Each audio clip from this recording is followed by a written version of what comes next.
Hey guys, it's Tyler from CG Forge. Lately I was working on Destruction 2 and I wanted to share this first 3 lessons with you all that gets into the basics of SOP level RBD tools. This was released with the Genie 18 and it's really cool because it makes a lot of tasks very convenient. Now, if you're somebody who's never done any RBD before, I would recommend checking out my course Destruction 1 first, because that goes over the basic concepts and terminology. But assuming that you already understand some of the basics, this is a great tutorial or series of lessons to get you started with those SOP level tools. Also, if you're subscribed to CG Forge, then you can get the scene files that you see right here to start playing around and practicing before the rest of this course is published. I hope you guys enjoy. To get us started with the RBD SOP tools, go ahead and press Tab and type in RBD. Most of the nodes that you'll need start with RBD, and so whenever you're working with these SOP level things, just remember that you type that in and you'll find most of the nodes that you need to make everything in this particular workflow. So the first one you need to figure out is the RBD material fracture node. And this is responsible for setting up the fracture geo, constraints, as well as proxy geometry, which I'll talk about in a little bit. But for right now, let's just plug that into this Greeble 9. And what we'll find here, if I use an exploded view, is that we have all these Voronoi fractured pieces. So pretty cool. But what's cool about this RBD material fracture node is that we have different presets. So if we go towards the top here, right now I'm at concrete, which is that Voronoi shape, but I can also go to glass, wood, and custom. So with glass, if I use this preset and use an exploded view, we have a very different results. And likewise with the wood. And depending on which one you pick, it's like having a completely different destruction workflow with one option that you toggle. So I guess if you were to generalize all these different things, you could say that the concrete gives you that chunky Voronoi shape. The wood gives you these wood-like shards or anything that's really elongated. And that glass is great for anything with a radial centric sort of shape. Okay, so we know that there's 3 different workflows happening within this node. We can actually dive in by pressing enter and look at all this. It looks very scary, but remember, this represents 3 different workflows, and it's setting up constraints, and it's also creating proxy geo. So don't worry yourself too much if this looks a little bit scary and confusing. You don't really need to know all this. And that's kind of the beauty of this RBD system, is that it's very high level, and it's meant to save you time so that you don't have to go through these setups manually every single time you want to make something blow up. So there's that. Now, to start off here, we have this concrete preset. And what's happening under the hood is essentially this. Say that I just create your standard Voronoi fracture. We scatter some points, maybe like 20 of them. We type in Voronoi fracture. There's the geo, there's the points. And we end up with that, which again correlates with where those points were scattered. We have 20 points, that gives us 20 pieces. The point exists in the middle of each piece. All right, well, that's all cool, but what's happening here is that we're using a Voronoi fracture on top of additional Voronoi fractures. So it's kind of like doing this, making a duplicate over here, and then scattering on the fracture and doing a Voronoi fracture on top of a Voronoi fracture. So now if we did this, we end up with more pieces based on these new additional scatters. So that's what's happening here with this concrete preset. And if we go to the primary fracture tab, that relates to this 1 and 2 tab. The 1 represents the first fracture that happens, and the 2 represents the second. And as you can imagine, you can keep on adding more of these fractures for as much as you like. So We can do 3 rounds of Voronoi or 4 rounds. It's totally up to you. What I like to do in this case is I like to start off with just one fracture. So let's go back over here, and we have one fracture. Let's go down here, change the scatter points to maybe like 10. So I want 10 pieces. And, well, there you go. There's 10 pieces right there. But watch what happens when I press this plus icon. As you can imagine, we scatter points on that fractured geometry. So now we have 2 layers. But here's what you have to be careful about. If I go to the second tab and I look at the scattered points, look at that. We have 10 points. And this is supposed to represent the second round of Voronoi fracture. So what that means is that as you add these layers, it's not going to add them properly. In other words, tab 1 is now tab 2. It's no longer my base layer that I pictured in my head. Also, this fracture ID doesn't get updated properly either. So this fracture ID basically keeps track of the particular fracture that you're on. And it does this through the output attributes and groups associated with this particular fracture. So in other words, it's like tagging the information for what that fracture did. And like I just said, the fracture ID isn't properly named whenever you add a new layer. So what that means is that we need to work around this current limitation. This actually might be fixed in a future release, by the way. But for now, just to keep ourselves organized, let's start off by renaming this fracture ID. And so for the second fracture, we'll say concrete fracture 2. And then let's also set up our scatter points to begin with 10. That's our base layer. And for now, on the second layer, I'm just going to say 5. So we start off with about 10 pieces, and then we go to about 5 pieces for every single piece that we had before. So now that we do this, and we change this to auto update at the bottom, now we have about 55-ish pieces or so. The scatter points, by the way, aren't going to give you a precise number of pieces, but it'll get you very close to that number of pieces. So here we have about 55 pieces. Again, that's because we started with 11 or so, and then we had 5 pieces break off of every single piece that was there before.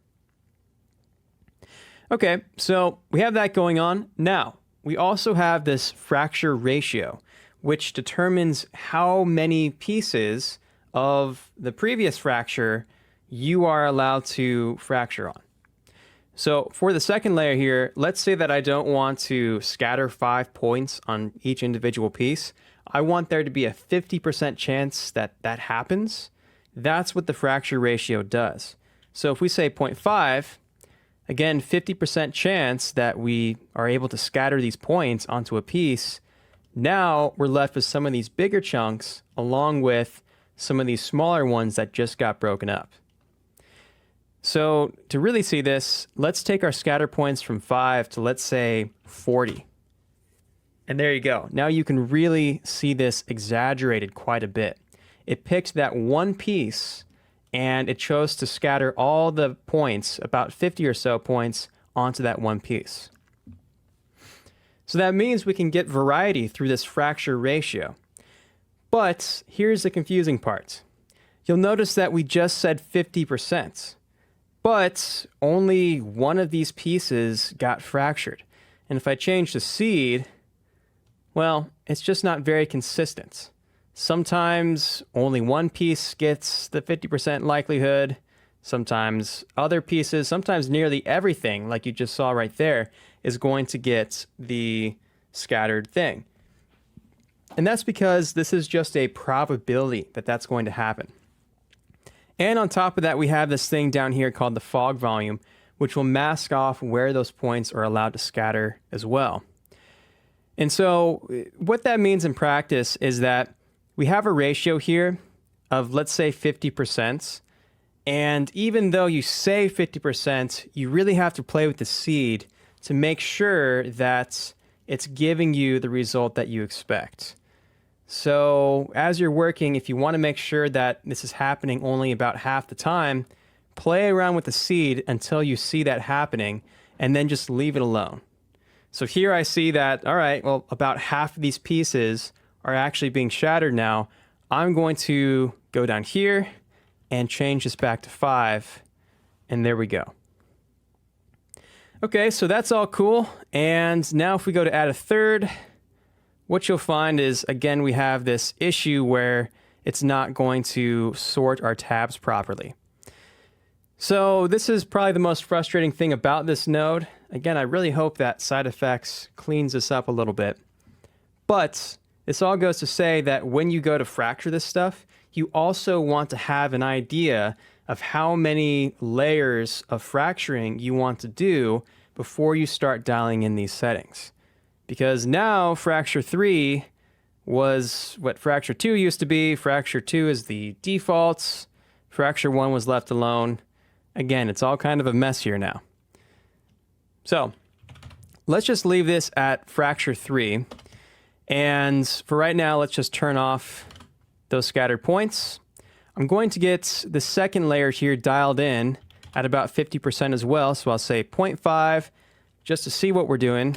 20 points. And then I'll mess around with the seed until we have about half these things actually shattering like that. Bring back down the scattered points to, let's say, 10. And now I have a situation where this 0.5 is somewhat representative of what's happening, and we're left with big pieces, mid-sized pieces, and small pieces, which all come together to form a much more interesting fracture. In the next video, let's talk about constraints. I'll show you a few more things about this whole primary fracture section, and then I'll also talk about proxy geo. So before moving on to the constraints, let's talk a bit more about this primary fracture and how that works. We mentioned that we can control how many points are being scattered right here, but the distribution of those points depends on a fog volume by default. And so if we go here to this guide geometry and we select primary volume, that will give us a visualization of that fog volume. And wherever the value is 1, that's where we see red. That's where points will scatter. And the black areas say that points are less likely to be in those areas. So if I change this to something else, let's say we take the frequency down so that we have a pretty big shape, and we change this offset, maybe like right about there, so that we're just concentrated towards the bottom. If I set the scattered points now to 100, and we take a look at this, as you can see, because those values were 1 towards the bottom, that's where the 100 points end up spawning. And if we middle mouse, we have about 100 pieces. This 100, by the way, doesn't always give you exactly 100 pieces, but that'll give you about that number. Okay, so that's one way we can control where this goes. There's another way we can do that as well. And if you don't want to rely on this fog volume, instead, we can go to the section right here. It says scatter from, and change that to attributes. So now, instead of looking at the volume, that's all gone. We need to create an attribute before this RBD material fracture to say where the points are allowed to scatter. So let's create an attribute paint for that. Right there. And if we go to attributes, say density. Now I want to have these points scatter, let's say, towards the top right here. So I only want it to break off in these areas. Okay, so we do that. We said scatter 100 points. We said look for density. And now, as you can see, we've controlled it by doing that. Now, there's another way of doing this. And instead of making this attribute paint right here, we can just scatter the points ourselves if we'd like. So if we just say scatter right there, and let's just say that we take this attribute paint and do the same kind of thing. So we scatter We check on density so that it only scatters points in those areas. And let's just turn this down, maybe like 100 points or so, and turn off relax iteration so that it doesn't evenly space everything.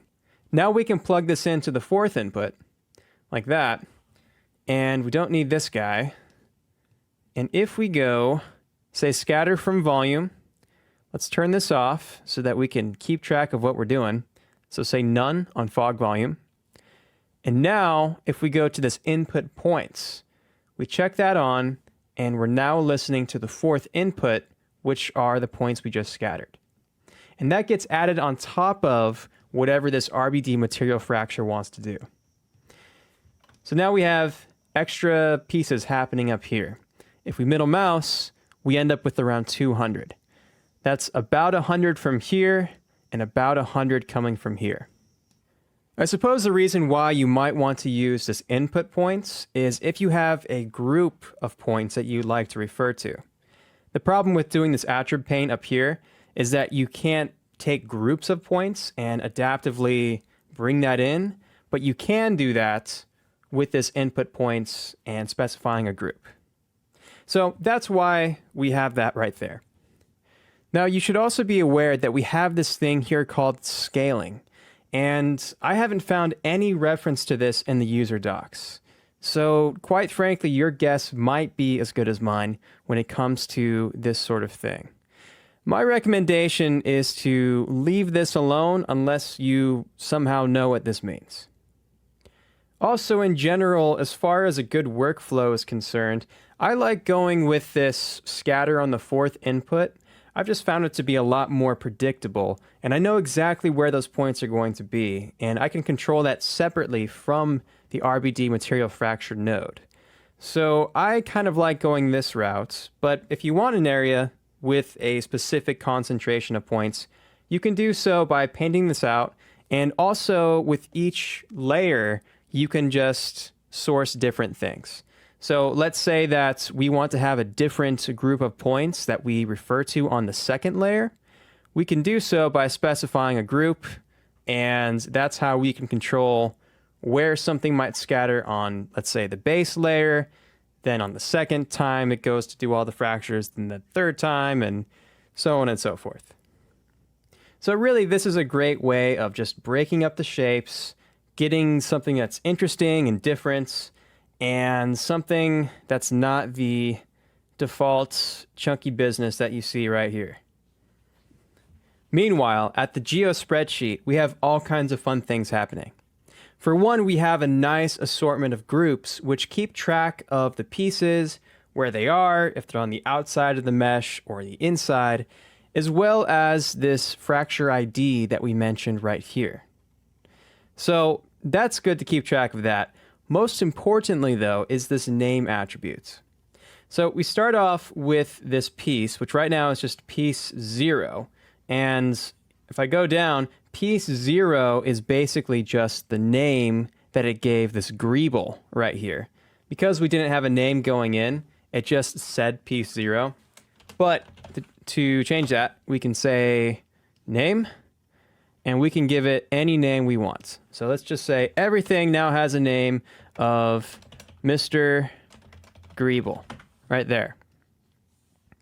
So now, Mr. Greeble, that's the model coming in. Dash, this is the fracture. So this is the first fracture that we have, this first number. So index number 0, it starts, and then it goes up from there.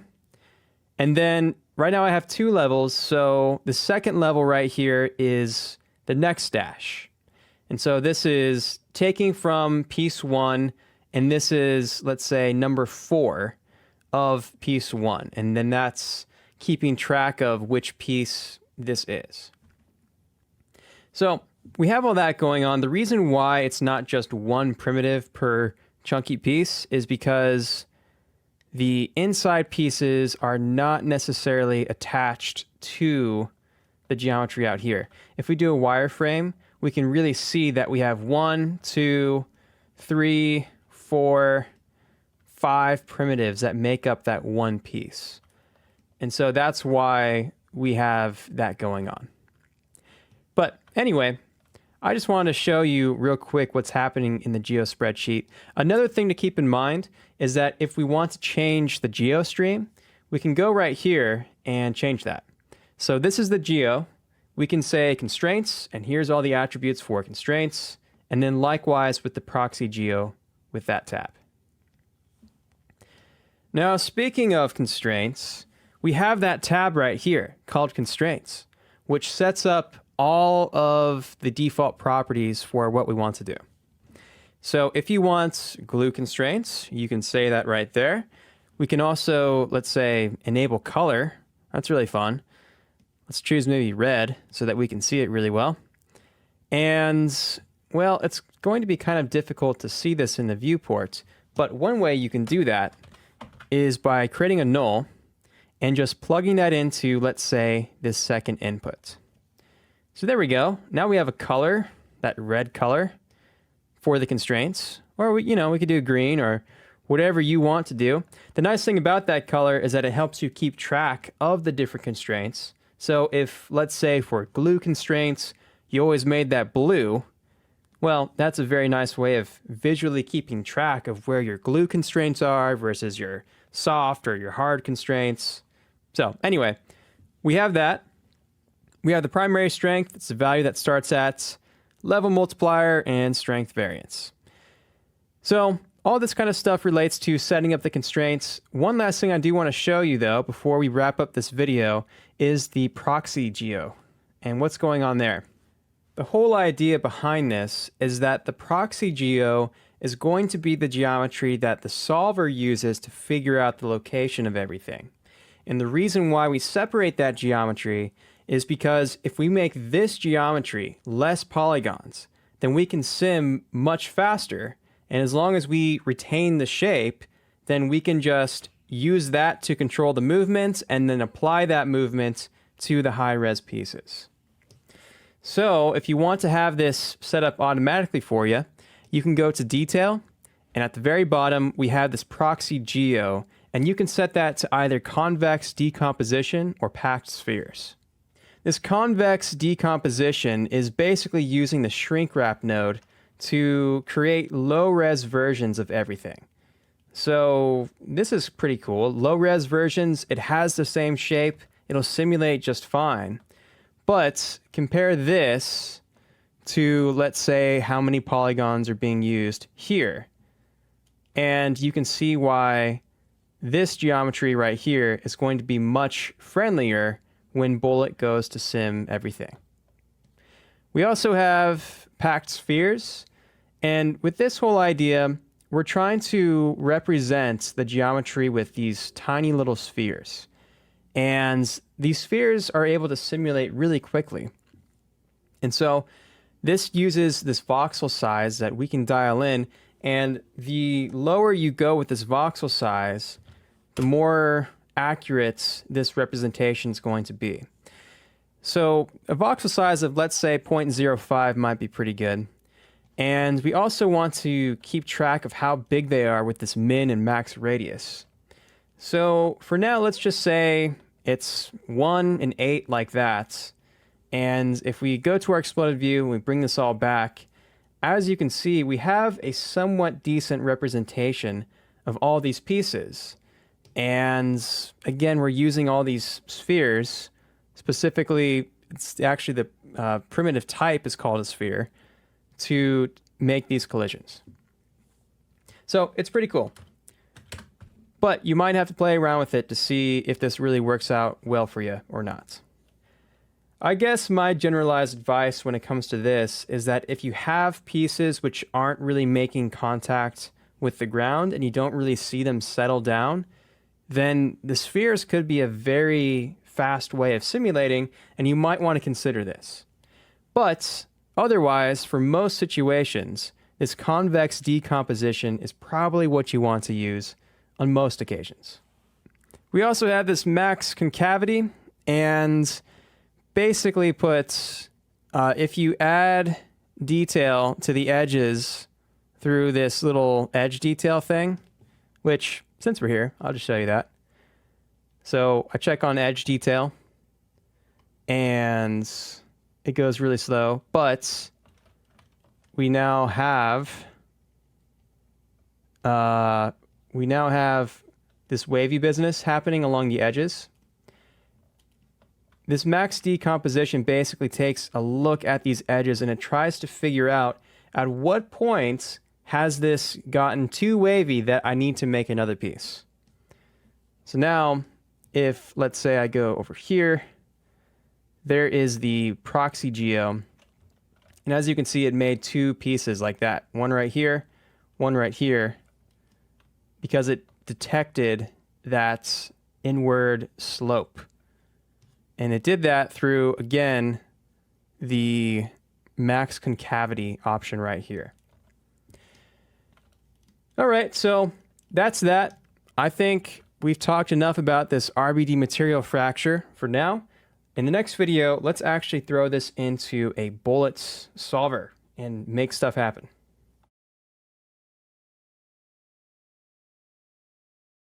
So let's say that you're happy with this fracture right here. Let's now move on to the RBD bullet solver. And this is just a DOP.NET. It's really just a nice collection of presets that you would go through whenever setting up a DOP.NET for a RBD bullet solve. So we plug that in there. Again, geometry, constraints, and proxy. And, well, by default, everything kind of just has some gravity, and it just goes like that. But what's nice about this is that we have all these options here to enable, let's say, a ground plane with one click. So the reason why you would use this bullet solve instead of just making it yourself is because of the convenience of some of these options, just like we did with the ground plane. Now, if we go in here, you'll notice that we don't end up at the DOP level. We end up at this forces subnet. And basically, this is feeding into the pre-solve of the rigid body solver. But to actually see the DOP.NET and where this is happening, we need to go up one level right here. And this is essentially the simulation that we're dealing with. So here's the bullet RBD solver. Again, the pre-solve right here is where we can feed in those pop forces. So that's this guy right here. And then we just have a bunch of other nodes that we can turn on if we want to, let's say, conveniently add drag or drag spin or things that are commonly associated with an RBD solve. So let's go ahead and go back here. And again, we want to just say the ground plane right there. And for the forces, let's also add a drag and drag spin. The nice thing is that these defaults actually relate to the measured real-world drag and spin that you would typically have for objects as they move through air. So you don't really have to guess that. So now if we go forward a few frames, nothing's going to happen. And that's because we have our glue constraints. They're set to a high value and they're not crumbling because of gravity because they're strong enough to resist that. But if we do want this to crumble based on gravity, we can just turn that glue strength down to, let's say, a value of 1, and then we can go forward and see this crumble like so. So now we have that. Let's take a look at what's feeding into this RBD bullet solve. Create a null and go to the primary geo. If we middle mouse, you'll notice that we have polygons, and these are not packed primitives. As I mentioned in my course Destruction 1, we want, in most situations, packed primitives or packed fragments whenever we go to simulate this stuff. And so by default, if you just go straight from the material fracture to the RBD bullet solve, you're left with 40,000 polygons, and that's not good. Likewise with the proxy. Here we have 5,000 polygons, and the reason why there's a difference there is because of the edge detail. So here is the proxy. We don't have any of those wavy edges. As I feed in the main geo, we now have all this detail, and that's why it's 40,000 versus 5. Okay, so we just mentioned that we don't have packed fragments going in. To do that, say RBD configure. And this is something that you want to set up anytime you go into the RBD bullet solve.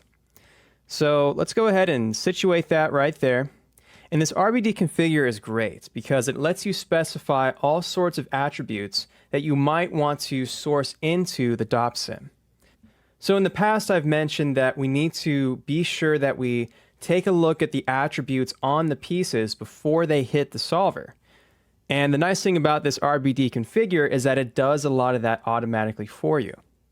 So if we go down here, we can affect things like the active parameter, animated, deforming, sleeping, linear thresholds, angular thresholds, all kinds of fun things. Even speed limits, so we can say speed min, max, etc. And this all correlates with the attributes that the bullet solver knows how to read and how to interpret. For more on that, check out my course Destruction 1 where I talk about all this stuff in detail. For now, let's just go to the physical attributes here. We have a lot of great presets which correlate with the density of various materials. So here we have concretes, and we can choose what kind of concrete that we'd like to use for the mass. In this case, let's go for a limestone. And we can even say dry and clean surfaces or lubricated and greasy surfaces. This all goes to affect friction, mass, bounce, and all kinds of fun things. So these presets are great because somebody's already gone ahead and figured out what makes sense for these particular types of material in the real world, and that'll give you a mass that's physically accurate to what that might be. All right, so the RBD configure will configure the attributes as it goes into the RBD bullet solver, and we also have RBD constraint properties as well. So if you ever want to alter constraint properties or you want to apply the attributes associated with constraints, so like let's say we did a connect adjacent pieces, which gives us the polylines, but we want to add all the attributes to that.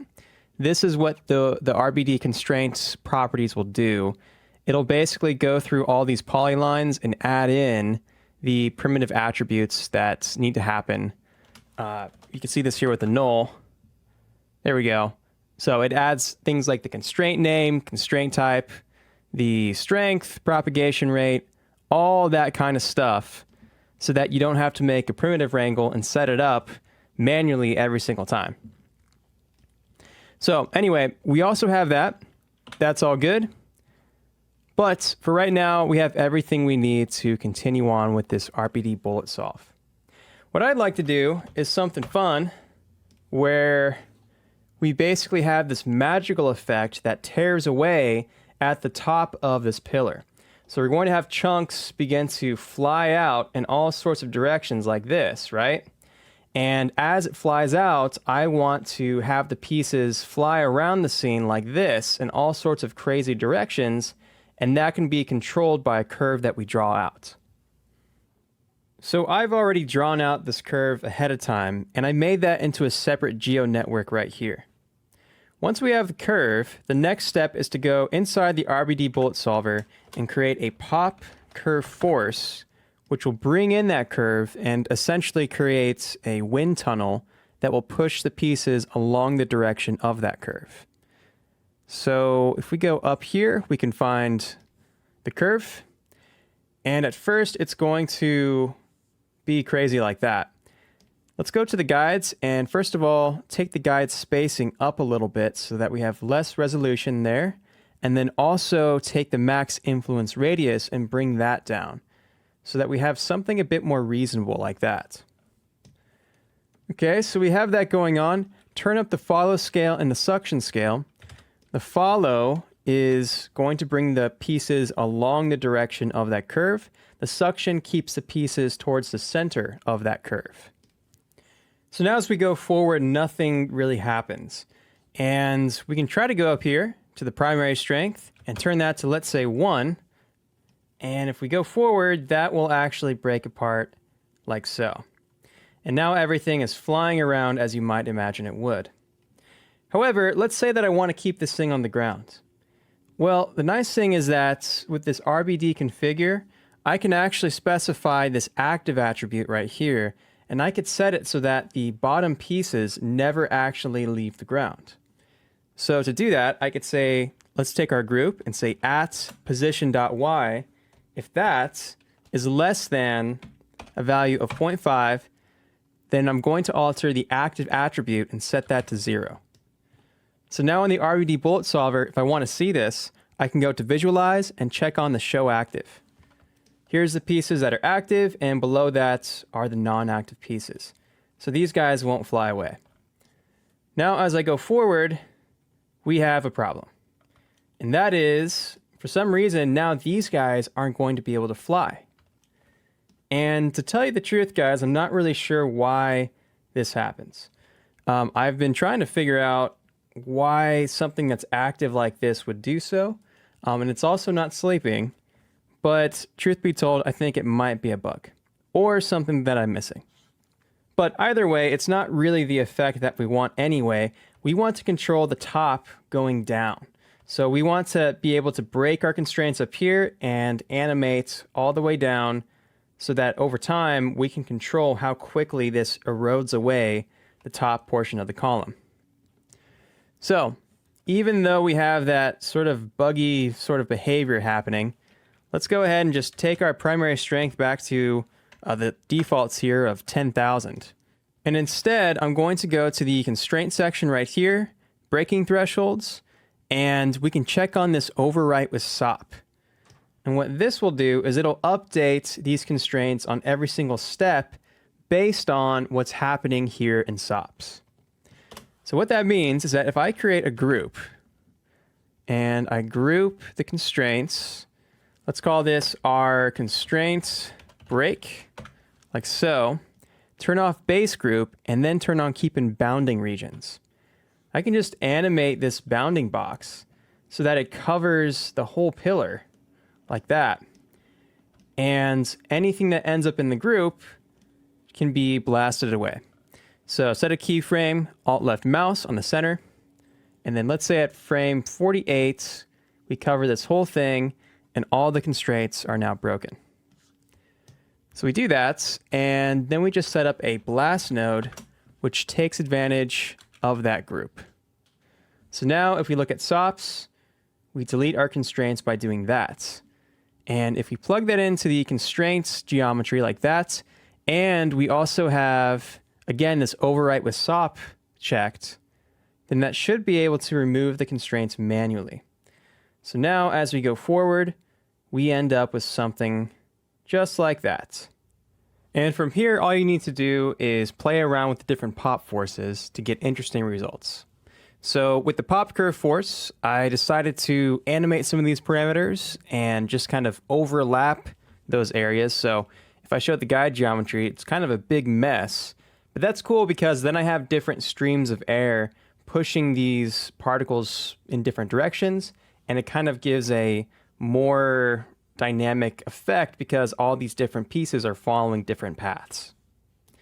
So I did that along with a pop force, which is just a curl noise, and that gave us the final effect. Anyway, I hope you enjoyed these lessons. I'm going to finish making the rest of the course very soon, and you'll find that at cgforge.com. Again, if you want to play around with the scene files that you see right here, you have that along with access to Destruction 1 in case any of that was confusing. Until then, take care, and I hope you have a great day.